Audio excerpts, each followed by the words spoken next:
स्पेक्टिनोमाइसिन भी आप इस्तेमाल करवा सकते हैं, ये मैं सॉल्ट नेम बता रहा हूँ, ठीक है। आपको अकेला लिंकोसिन मिल जाए बहुत अच्छी बात है, नहीं मिलता लिंकोसिन स्पायरामाइसिन का कम्बिनेशन ले लें, वो इस्तेमाल करवा लें। उससे अगर बेहतरी नहीं होती तो आप सिर्फ स्पेक्टिनोमाइसिन या स्पायरामाइसिन ले लें, ठीक है। तो इससे भी जानवर को काफ़ी फ़र्क पड़ जाता है। मैं आ रहा हूँ ब्रांड नेम की तरफ। कौन से पाकिस्तान में ऐसी दवाएं हैं जो मैं इस्तेमाल करता हूँ जिसके अंदर लिंकोमाइसिन और स्पायरामाइसिन मौजूद होता है, जो जल्द के लिए बहुत अच्छा है। उसमें सबसे टॉप पे जो प्रोडक्ट आ रहा है ना, वो आ रहा है लिंकोस्पायरा, सेलमोर फार्मा का प्रोडक्ट है। ये अपने जानवरों पे डेली बेसिस पे आप जिधर से भी लेंगे उनको जानवर का वज़न बता के वहाँ से आप ये डोज़ ले सकते हैं। वो आपको बता देंगे 20 सीसी लगाना है, 30 लगाना है या 35 लगाना है। अमूमी तौर पे बड़े जानवर को, भैंस को 35 सीसी लगाते हैं, गाय को 30 सीसी हम लगा देते हैं। लिंकोस्पायरा आपको अवेलेबल हो जाएगा। अगर लिंकोस्पायरा आपको अवेलेबल नहीं हो सकता तो लीड्स फार्मा का एक प्रोडक्ट आ रहा है LSA, ठीक है। ये लेके भी आप डोज़ कैलकुलेट करवा के और जो है ना जानवर को गोश्त के अंदर डेली बेसिस पे लगाएंगे जब तक कि जल्दी बीमारी जो है ना वो बेहतर नहीं होती।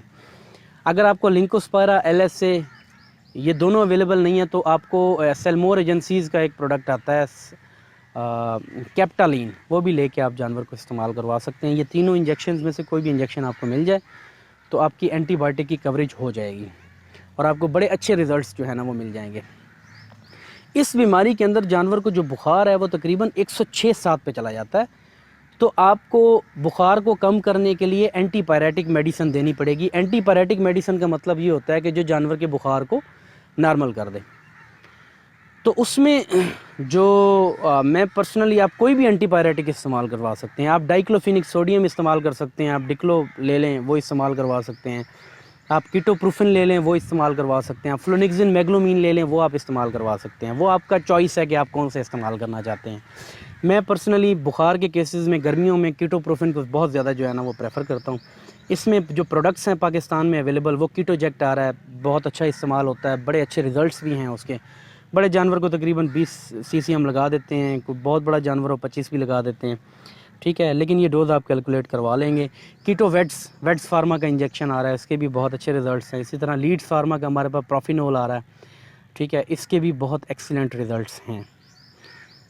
तो आप एंटीबायोटिक आपने यूज़ कर लिया, आपने एंटीपायरेटिक इस्तेमाल कर लिया। तीसरा आता है एंटी एलर्जिक। जब भी जानवर को जल्द के मसाइल होते हैं तो एलर्जी सी कंडीशन जो है ना वो बॉडी के अंदर डेवलप हो जाती है, तो आपने एंटी एलर्जिक जानवर को लाजमी देना है। अब आपकी मर्ज़ी है, एंटी एलर्जिक में आप सिंपल फिनायरामीन मेलिएट लगाना चाहते हैं या फिर मेप्रामीन मेलिएट लगाना चाहते हैं। बेहतर ये है कि मिपायरामीन मेलिएट जो है ना वो आप इस्तेमाल करवाएं। पाकिस्तान में जो है ना वो इंजेक्शन अवेलेबल है स्टार का, मेप्रासान, वो तकरीबन आप 15 से 20 सीसी जो है ना जानवर को डेली बेसिस पे लगाएंगे। इसके अलावा कई ऐसे विटामिन्स हैं जिससे जानवर की इम्यूनिटी बूस्ट होती है, क्योंकि वायरस का कोई भी स्पेसिफ़िक इलाज नहीं होता। स्पेसिफ़िक का मतलब कोई मखसूस इलाज नहीं है वायरस का। तो इसमें जो जो अलामात जानवर हमें दे रहा होता है हम उसकी वैक्सीन करते हैं, उसकी ट्रीटमेंट करना शुरू कर देते हैं। अब हमने एंटीबायोटिक कवर भी दे दिया जानवर को, एंटीपायरेटिक भी दे दिया, साथ हमने जानवर को जो है ना वो एंटी एलर्जिक भी दे दिया।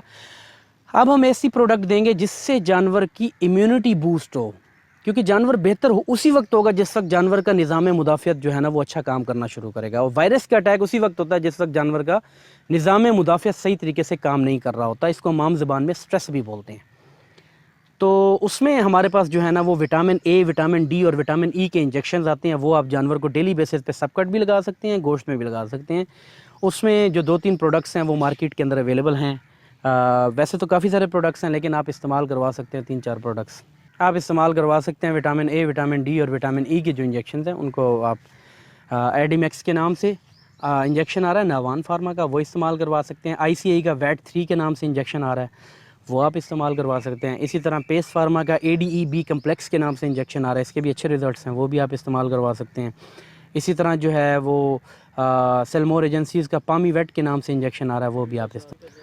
गाजी ब्रदर्स का जो है ना वो एक इंजेक्शन आ रहा है वीटा चार्ज। इन सारे जो मैंने आपको ब्रांड नेम बताए इन सब में विटामिन ए, विटामिन डी और विटामिन ई मौजूद होता है। जो 5वीं चीज़ हम करेंगे जानवर को, वो आपने बीमार जानवर को सिर्फ एक बार करना है। बाकी जो इंजेक्शंस मैंने आपको बताए ये आप डेली बेसिस पे लगाएंगे इलाज के तौर पे। लेकिन ये जो अब स्टेप बता रहा हूँ ये बहुत ही ज़्यादा इंपॉर्टेंट स्टेप है और ये हम हर वायरल बीमारी के अंदर करते हैं। वो स्टेप क्या है? आप एक जानवर जो बीमार है, बड़ा जानवर, फ्रीजन का कैटल है आपके पास, या आपके पास साहीवाल की बड़ी गाय है, तो आप उसमें क्या करेंगे, 20 सीसी उसी जानवर का खून निकालेंगे जो बीमार है, 10 सीसी गर्दन के एक साइड पे और 10 सीसी गर्दन की दूसरी साइड पे जानवर को ज़ेरे जिल्द लगवा देंगे। ये सिर्फ एक बार करना है आपने, ठीक है, ये रोज़ाना नहीं करना। और फिर उस जगह का अच्छे तरीके से मसाज कर देंगे ताकि उसको इन्फेक्शन नहीं हो जाए, ठीक है। तो इसको हम बोलते हैं ऑटो इम्यून थेरेपी, ठीक है, ऑटो इम्यून थेरेपी हम बोलते हैं। इसके बहुत अच्छे रिजल्ट्स हमें फील्ड के अंदर मिले हैं। तो ये आपने लाजमी करना है। इतना आपका जानवर एंटीबायोटिक्स और बाकी चीज़ों से कवर नहीं होगा जितना इस चीज़ से कवर हो जाएगा। ऑटो इम्यून थेरेपी अपने जानवरों में लाजमी करें, ठीक है। तो ये 4-5 चीज़ें, 4-5 स्टेप्स मैंने आपको बताए हैं। अगर ये आप अपने फार्म के ऊपर इम्प्लीमेंट करवाते हैं और इन चीज़ों के ऊपर थोड़ा सा गौर करते हैं, तो आपके फार्म के ऊपर या तो लंपी स्किन डिजीज़ आएगा नहीं, या अगर आ भी जाता है लंपी स्किन डिजीज़, बीमारी आ जाती है, तो आपका कोई जानवर, उसके मुतालिक आपको कोई मुश्किल फ़ैसला नहीं करना पड़ेगा, ठीक है। अभी तक के लिए इतने ही। नेक्स्ट वीडियो के लिए इजाज़त दीजिए। अल्लाह हाफ़िज़।